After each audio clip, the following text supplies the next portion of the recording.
तो मिलते हैं नादिया, सबीन, शाहिद से। सुबह मेरा ऑफिस होता है तो मैं बच्चों को स्कूल छोड़ के अपने ऑफिस चली जाती हूँ। दोपहर में पिक करके मैं उनको फिर घर छोड़ती हूँ। थोड़ा सा प्रॉब्लम होता है क्योंकि मुझे वापस ऑफिस जाना होता है और वापस ऑफिस जाके सारे अपने टास्क कंप्लीट करके वापस मुझे घर आना। मेरी प्रेगनेंसी की भी बहुत मजे वाली एक रिपोर्ट है कि मैंने एक बहुत अच्छी एयरलाइन में अप्लाई किया। आप पता है वहाँ पे फ्लाइंग एयरलाइन के एयर होस्टेस के लिए आपको जो है ना थोड़ा सा वो भी शो करना पड़ता है। तो मैंने उस वक्त ये नहीं शो किया था कि मैं मैरिड है, राइट। वहाँ पे मेरा जब मेडिकल के लिए वो आया, क्लियरेंस आई, तो मेरी मेडिकल रिपोर्ट भी आ गई कि जो है ना मैं प्रेग्नेंट हूँ।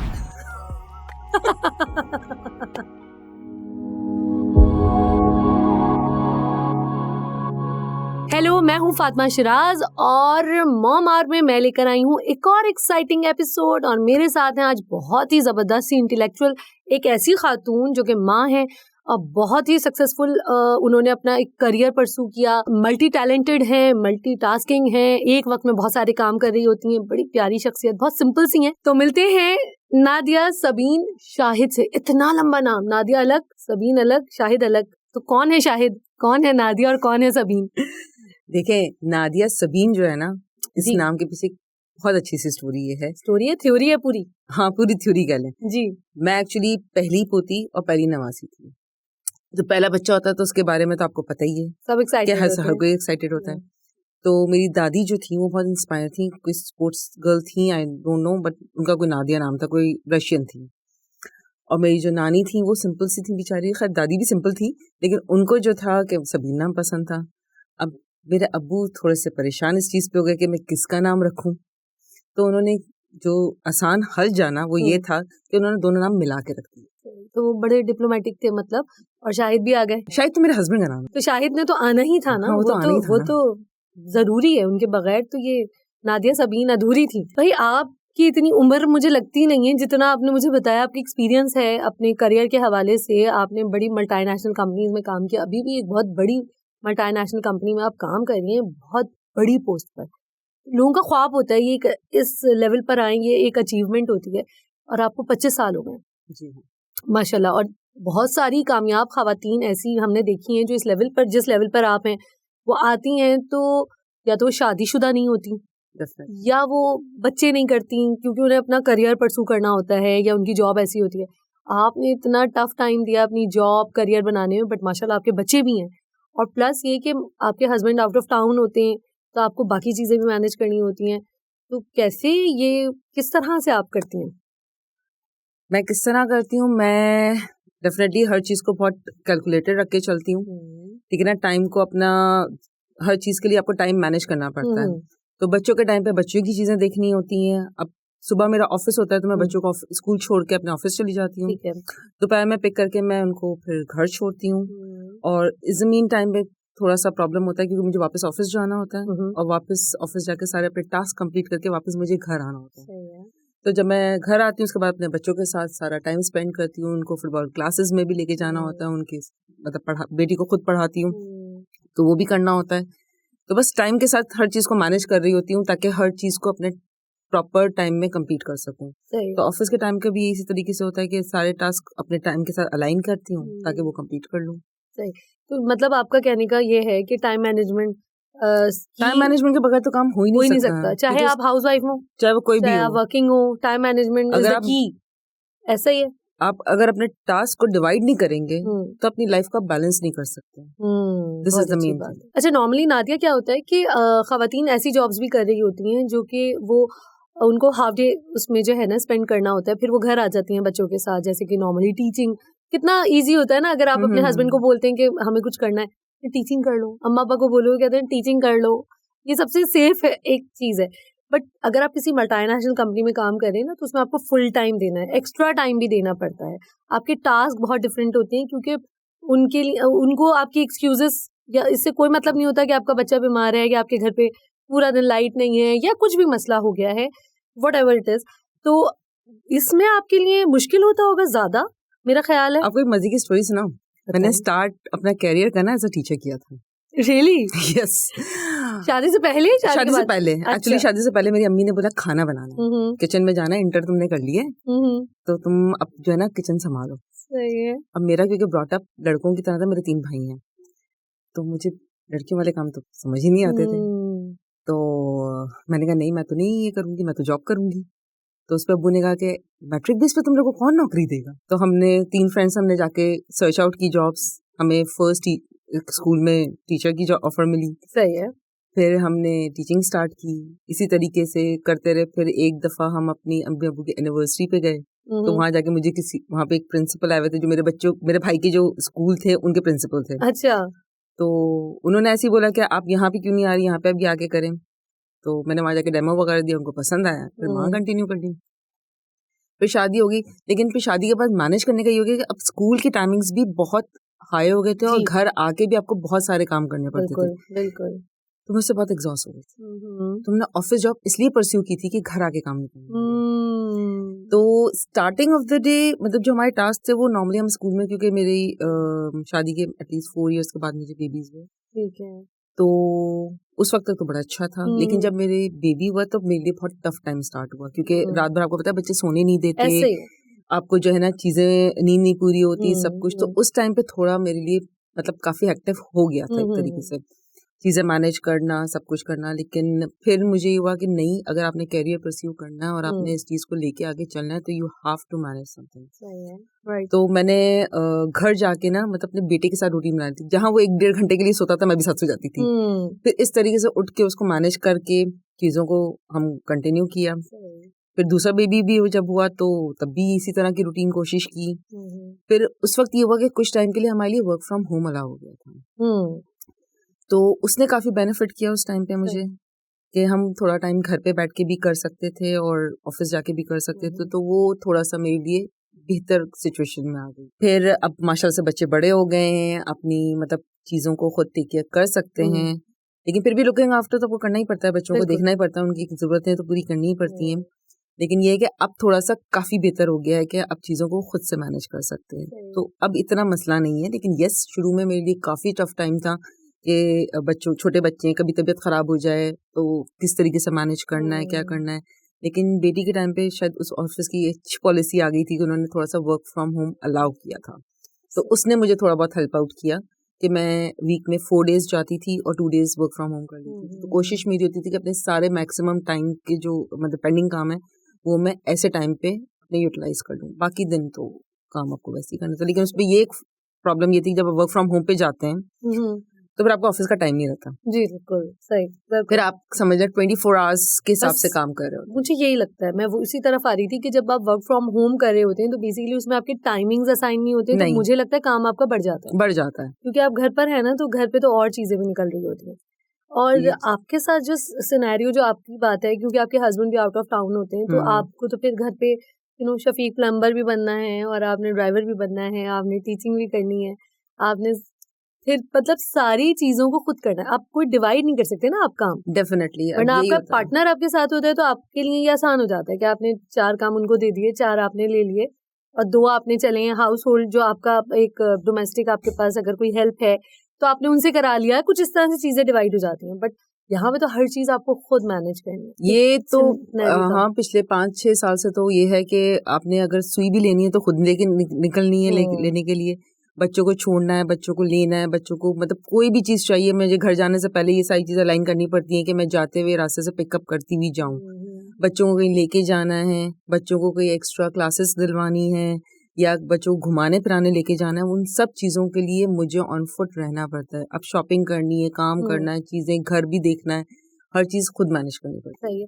तो इसमें मुझे आप ये बात बताइए कि इसमें आपको नहीं लगता कि बहुत ही आपका जो है वो एक रोबोटिक एक लाइफ है कि जी आपने जॉब 9 to 5 और फिर बच्चे घर मतलब सारी चीजें, तो उसमें आपका वो मी टाइम कहाँ जाता है?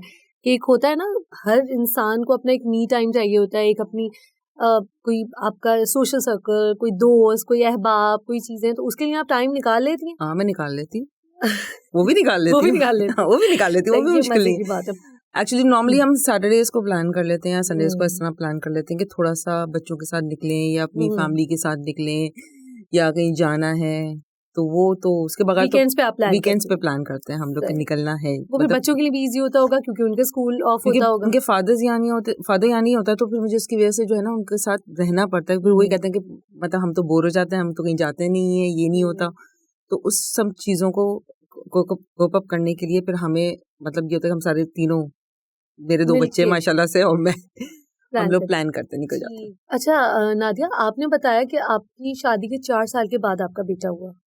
तो मतलब डेफिनेटली ये तो एक हमारा सोसाइटी का एक अलमिया है कि आपको ट्रिगर किया जाता है, आपसे सवाल डेफिनेटली, किए जाते हैं, डेफिनेटली। और ये तो सभी तय कर लेते हैं कि कुछ हो ना हो माँ में ही कोई खराबी होगी या जो कुछ भी है। मतलब आपको इस तरह के ताने सुनने के लिए मिले ससुराल की तरफ से, रिश्तेदारों की तरफ से, घर वालों की तरफ से, दोस्त अहबाब? दोस्त अहबाब की तरफ से तो नहीं, लेकिन ये ससुराल में एक आध दफ़ा मुझे जैसे इस चीज़ को ट्रिगर किया गया है कि जो है मतलब आप टेस्ट क्यों नहीं करवा रही हैं, आप जा क्यों नहीं रही, अपना चेकअप क्यों नहीं करवा रही हो, मतलब क्या वजह है। तो हम लोग यही कहते थे, मैं और मेरे हस्बैंड की भी अंडरस्टैंडिंग बहुत अच्छी थी, तो हम लोग ये कहते थे कि देखिए जब अल्लाह पाक देगा तो वो हो जाएगा। बिल्कुल।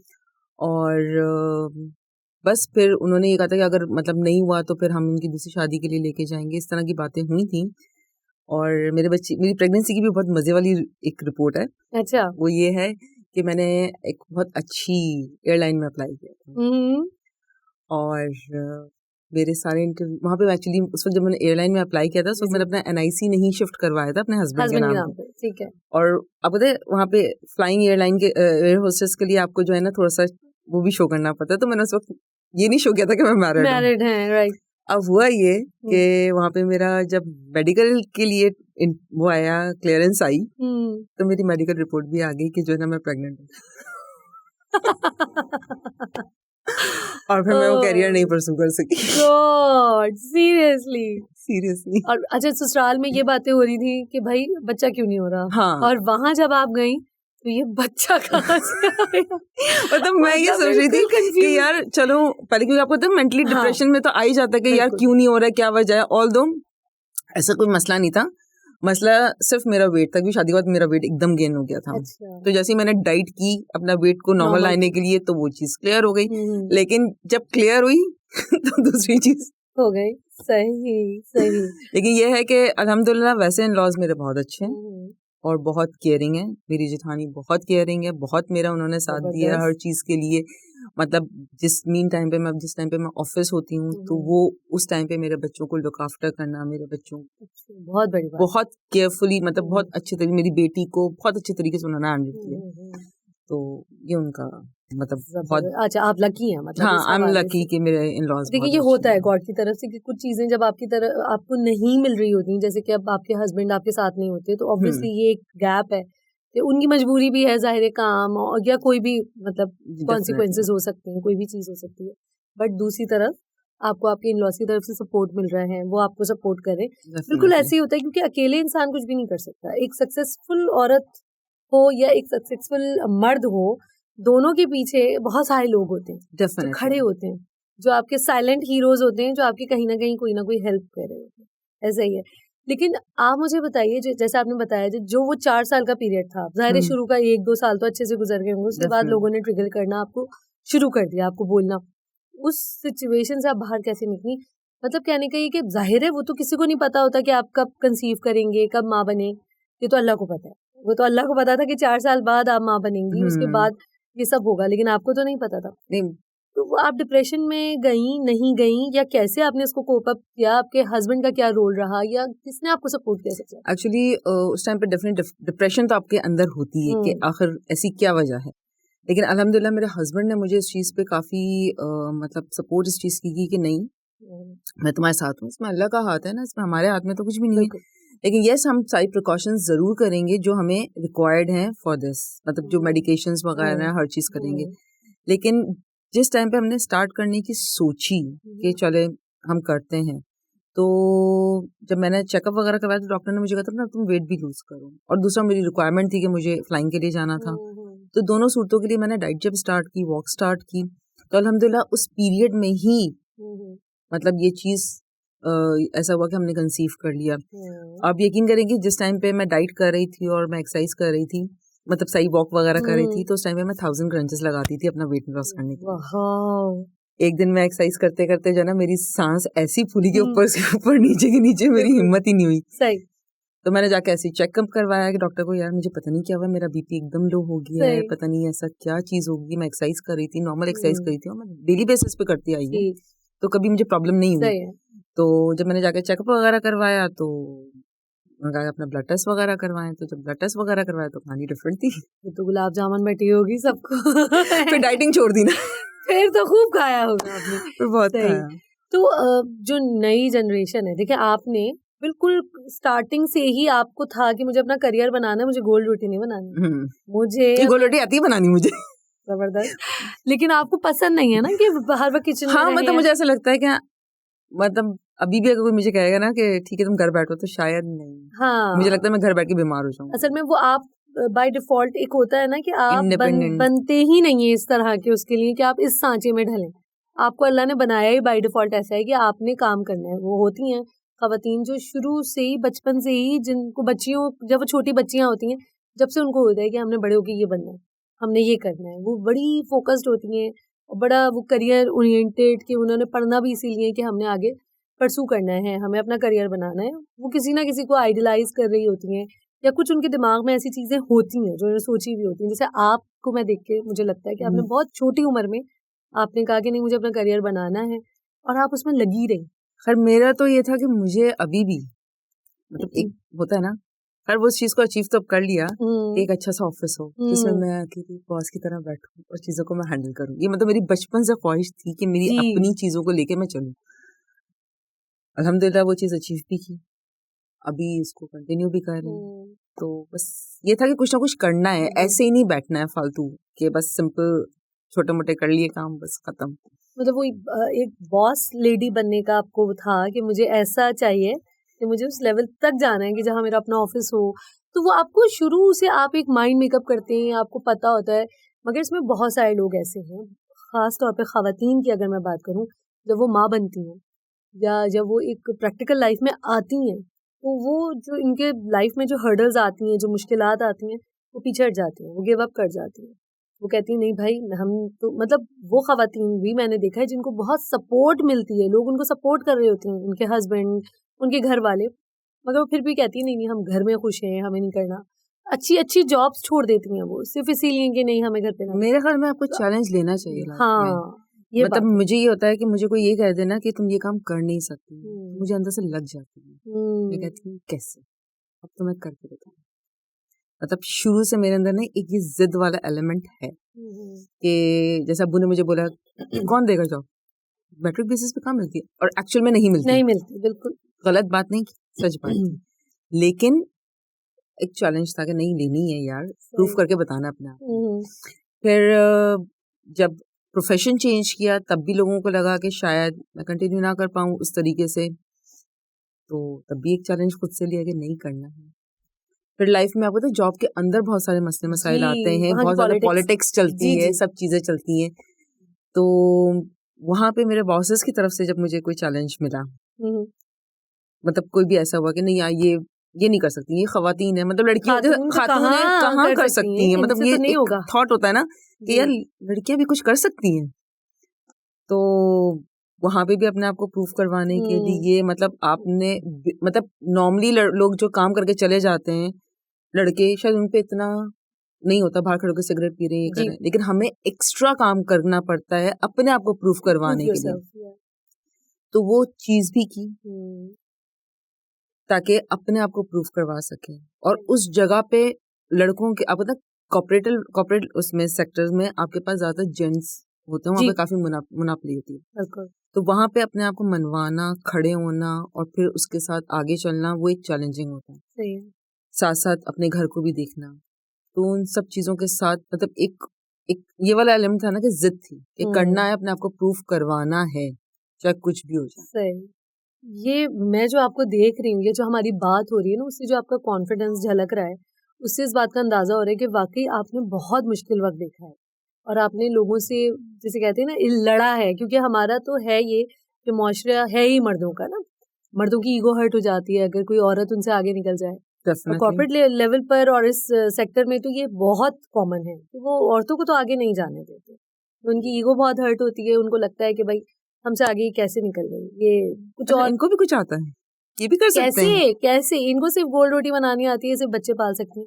लेकिन ये बात दुरुस्त है कि औरतें मल्टीटास्किंग होती हैं, वो एक वक्त में बहुत सारे काम कर सकती हैं, बात है कोई मुश्किल नहीं। तो आप मतलब जो नई जनरेशन है, जो अभी बच्चियां पढ़ रही हैं या जो बच्चियां आना चाहती हैं, इस करियर को परसू करना चाहती हैं, जो मतलब आपकी फील्ड बिल्कुल अलग है ना, ऑब्वियसली इसमें ज़्यादा चैलेंजेस होते हैं। बहुत सारी नौकरियां ऐसी होती हैं जो बहुत ईजी होती हैं, जैसे टीचिंग है कि उसमें आपको इतना टाइम नहीं देना, आपका तो फुल टाइम वाला हिसाब किताब है और सारा कुछ।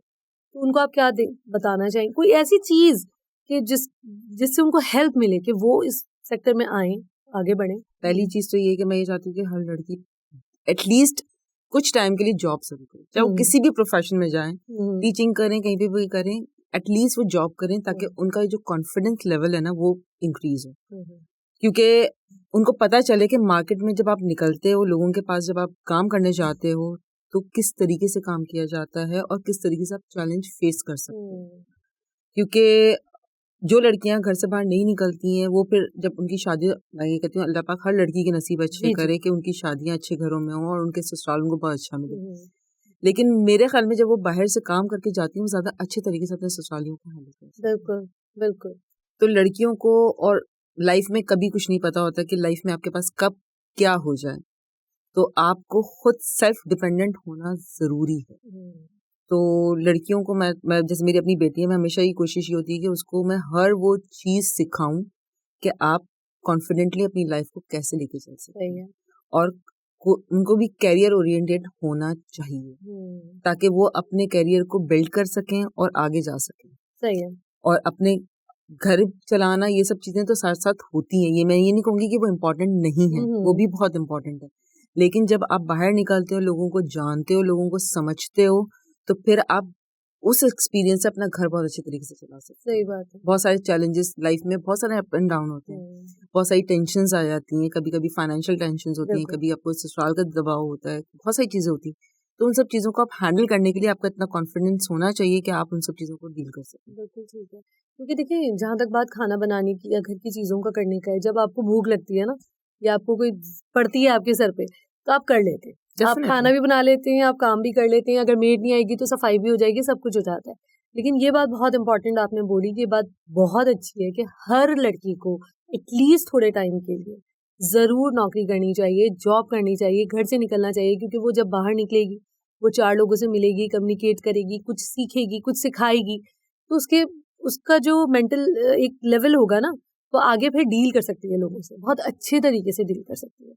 आपने मुझे बताया कि जब आपने अपना करियर स्टार्ट किया तो आपके फादर ने आपको सीरियस नहीं लिया था, बहुत लाइट लिया। तो किस तरह फिर आपने मतलब ये जॉब जो आपने पहली टीचिंग वाली आपकी जो आपकी जॉब थी, वो आपने किस तरह से, मतलब किसने सपोर्ट किया, फिर उस वक्त किसने हेल्प किया आपको? उसमें मेरे मामू ने मुझे कहा था कि जो है ना, करने दो यार, देखने तो कर सकते। तो अब्बू ने कहा ठीक है, अगर मिल जाती है तो मुझे कोई मसला नहीं है, व्हाई नॉट करें। और फिर मैं मेरा भाई जो है मुझसे जो छोटा था, हम दोनों निकले, हमने पैदल पता नहीं कितने स्कूलों में जाके, क्योंकि हम सदर के एरिया में जाके हमने बहुत सारे स्कूलों में सीवीज दी। तो फिर वहां से एक स्कूल की कॉल आ गई कि आप आ जाएं डेमो देने के लिए। तो बस फिर वहां पे हम डेमो देने गए। डेमो जब मैं देने जा रही थी, तब मेरी एक फ्रेंड थी, उनका स्कूल था। तो उनकी मदर के पास मैं गई, मैंने कहा मुझे इस तरह डेमो देना है, तो मुझे तो आइडिया ही नहीं है जॉब करने का। सही बात है। तो उन्होंने कहा अच्छा एक काम करो, तुम इस क्लास में जाओ, वहाँ पे एक टीचर पढ़ा रही होगी, उसको तुम ऑब्जर्व करो, और जैसे वो कर रही है वो जाके तुम दे देना। सही। मैं खैर जाके बैठी, मैंने उनको देखा थोड़ी देर, फिर उनसे मैंने कहा टिप्स लिए, भाई क्या क्या चीजें, बोट सेटिंग कैसी होती है, मूवमेंट किस तरह होती है, किस तरीके से आपने मतलब करना है। तो वो सीख के फिर मैंने जाके वहाँ पे डेमो दे दिया, फिर मेरा हो गया। जबरदस्त। तो सबसे ज्यादा तो आपके वालिद ही खुश हुए होंगे कि वाह, हाँ, पहली दफा में ही आप माशाल्लाह से कामयाब हो गए। जब मेरा भी यही रहा, क्योंकि आपको याद होगा कि मैं और आप एक जगह साथ काम करते थे। जी हाँ। आप सीनियर थी मुझसे और आपका एक्सपीरियंस ज्यादा था, हम तो बिल्कुल फ्रेश ग्रेजुएट्स थे जब हम वहां पर आए हैं। आप कुछ तभी आप करने की आपके अंदर लगन हो तो आप कर सकते हैं बिल्कुल। क्योंकि अमूमन खवातीन को ये होता है कि भाई अब शादी हो गई, अब बच्चे हो गए, अब कैरियर खत्म, मतलब अब तो हम कुछ भी नहीं कर सकते, अब हमें सिर्फ रात भर जागना है बच्चे के लिए, और दिन में जो है वो घर वालों को, ससुराल वालों को प्लीज करना है, उनके लिए नाश्ते बनाने, खाने बनाने, वो यही जिंदगी है। जिंदगी स्टॉप हो गई, क्योंकि औरतें करती हैं ऐसा।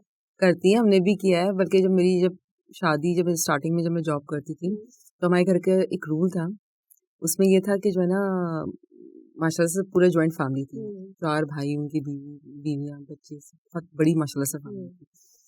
तो हमें ये होता था कि दोपहर की रोटियां ये वाली इसने बनाना, रात की रोटियां इसने बनाना, आटा इसने गूंदना, सफाइयाँ इसने करवानी है, सब कुछ। तो मेरे हिस्से में रात की रोटियां थी। अब मैं आके ना, और एक वक्त में हमारे पास कभी 25, 15, 20 रोटियां बनती थी और मैं आके बनाती थी।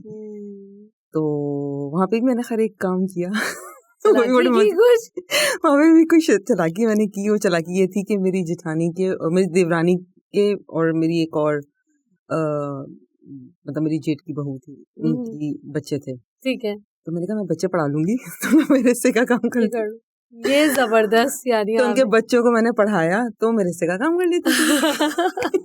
मतलब हर जगह मैंने स्केप का रास्ता काम के हिसाब से किचन से निकल बहुत अच्छे तरीके से, यानी आपने अपने आप को बचा लिया। सही। हाँ। ये वैसे अच्छी बात आप बता रही हैं, क्योंकि जो लोग देख रहे हैं हमारा ये मॉम आर, उनको आपसे इंस्पिरेशन मिल रही होगी कि देखिए हर मसले का हल होता है। लोग हिम्मत हार जाते हैं, कहते हैं नहीं भाई अब तो हम कुछ नहीं कर सकते, हम बंद हो गए कमरे में और अब यहाँ से निकलने का कोई रास्ता नहीं है। लेकिन ऐसा नहीं होता।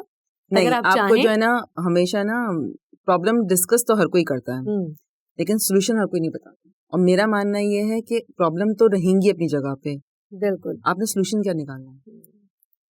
मैं हमेशा जो मेरी अपनी टीम है जिनके साथ मैं काम करती हूँ, रिजल्ट ओरिएंटेड बात करो कि आप उसके अंदर से क्या निकाल सकते हो। बिल्कुल।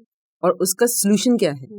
अगर आपके पास सोल्यूशन नहीं है ना तो इट्स मीन के आप फिर वहीं पे घूमते रहोगे, कोई फायदा नहीं। बिल्कुल बिल्कुल। तो प्रॉब्लम तो अपनी जगह पे रहेंगी, वो कभी भी नहीं खत्म होती है और हर घर में होती है। कौन सा ऐसा घर है, कौन सा ऐसा रिलेशन है जिसमें प्रॉब्लम नहीं आती। बिल्कुल आती है। आप अपने जब शादी नहीं होती अपने बहन भाइयों के साथ होते हैं, वहाँ पे भी प्रॉब्लम्स रहती हैं, लड़ाई झगड़े तो होते ही रहते हैं। इसी तरह ससुराल में भी ऐसे ही है। अब आपकी जो है क्या कहते हैं लाइफ किस तरह आपने बैलेंस करनी है वो आपके ऊपर है। मेरा मानना होता है लड़के भी जीना है और वैसे भी जीना है। नहीं, रो के भी जीना है। हाँ, और हंस के भी जीना है। तो मतलब डिपेंड आपके पर, आपने किस तरीके से करना है। बिल्कुल। अब आपकी चॉइस है कि आपने उसको अच्छे तरीके से लेके जाना है या उसको टेंशन में लेके जाना है या लड़के। अल्टीमेटली आप अपनी ही जिंदगी खराब कर रहे हैं। लोग साइको हो जाते हैं खबरदार। तो बेहतर ये है कि आप उसके सॉल्यूशंस की तरफ जाएं बजाय इसके कि आप उसके जो है ना टेंशन्स को लेके बैठे। हमेशा वे आउट सोचना चाहिए कि इससे निकलेंगे कैसे, तो आपके लिए जिंदगी आसान है। बिल्कुल सही कह रहे हैं। और जो चीज गुजर चुकी है ना उसी के ऊपर दोबारा अगर रिपीटेशन सोचते रहेंगे कि यार ये हो गया, ये हो गया, ये हो गया, तो फिर आप कभी आगे नहीं बढ़ पाएंगे। तो मैं टेंशन 2 दिन से ज्यादा नहीं अपने सर पे सवार करती। मूव ऑन करें भाई, आगे जाएं। जो हो गया वो हो गया। हाँ, जो मुझे लगता है ना कि अब ये मेरी बर्दाश्त से ऊपर हो गई है तो बस बात खत्म। मैं नाराजगी भी 2 दिन से ज्यादा नहीं रखती। बहुत अच्छी बात बताई है आपने। बाकी मैंने जो आपसे बात की और जो मुझे लगा वो ये कि बहुत पॉजिटिव है आप और बहुत मजबूत आसाब हैं आपके, और ये ओवरनाइट नहीं होता। ये जो है ना 1-2 दिन 1-2 सालों की बात नहीं होती। इस पर आपने अपने ऊपर आपने बहुत मेहनत की है, अपनी पर्सनालिटी पे आपने बहुत मेहनत की है। और जो भी हमारे ये मॉम आर्ट देखेगा वो यकीनन आपकी बातों से ज़रूर कुछ ना कुछ सीखेगा, क्योंकि मुझे बहुत कुछ सीखने को मिला। और एक बहुत मजबूत शख्सियत हैं आप। मेरे ख्याल है इसमें आपके नाम का असर है, इतना लंबा नाम उसी हिसाब से जो है आपकी थॉट्स बहुत अच्छी हैं, बहुत पॉजिटिव हैं और बहुत जबरदस्त। मतलब जिसे कहते हैं ना एक आयरन लेडी, वो मुझे एक फील आ रही है आपसे बात करने के बाद। नो डाउट औरतें इमोशनल होती हैं, उन्हें जो है बहुत चीजें बुरी भी लग रही होती हैं, रोना भी आ रहा होता है, लेकिन जिस तरह से आपने डिफाइन की है ना जिंदगी, करियर, बच्चे, घर, मुझे मजा आता है चैलेंज लेने में। जो साफ सी बात, मतलब मैं कोशिश ये करती हूँ कि हर चीज का चैलेंज मैं एक्सेप्ट कर लूँ। जो काम मुश्किल है ना वो करना जरूरी है। भागे नहीं उससे। नहीं भागे नहीं, भागेंगे तो फिर आप कुछ मतलब आप अचीव नहीं कर सकते। देखिए जब उस चीज की, उस सक्सेस की जो कीमत है ना उस वक्त आपको फील होगी जब आप मुश्किल से तय करते हुए निकलेंगे। बिल्कुल सही। तो मजा नहीं आएगा, वरना मजा नहीं आएगा, बोर हो जाएगी। बिल्कुल ठीक। तो जनाब हमें नादिया सबीन ने ये समझाया कि जिंदगी में भाई सीधी सीधी जिंदगी में मजा नहीं है। जब तक चैलेंजेस ना हो, मुश्किलात ना आए, उससे निकलना कैसे है, जब तक हम चैलेंजेस को एक्सेप्ट नहीं करेंगे ना मजा नहीं आएगा। तो जिंदगी में अगर मजा चाहिए तो मुश्किलात होना जरूरी है। मुश्किलात से भागना नहीं है बल्कि उनको फेस करना है, उसके बाद मजेदार सी जिंदगी, मजेदार सी चीजें। तो जनाब उम्मीद करती हूँ कि आपको मॉम आर्ट की ये एपिसोड बहुत अच्छी लगी होगी, आपको कुछ सीखने को मिला होगा। बहुत जल्द इंशाल्लाह एक नई एपिसोड के साथ मैं आऊंगी आपके पास। तब तक के लिए अल्लाह हाफिज।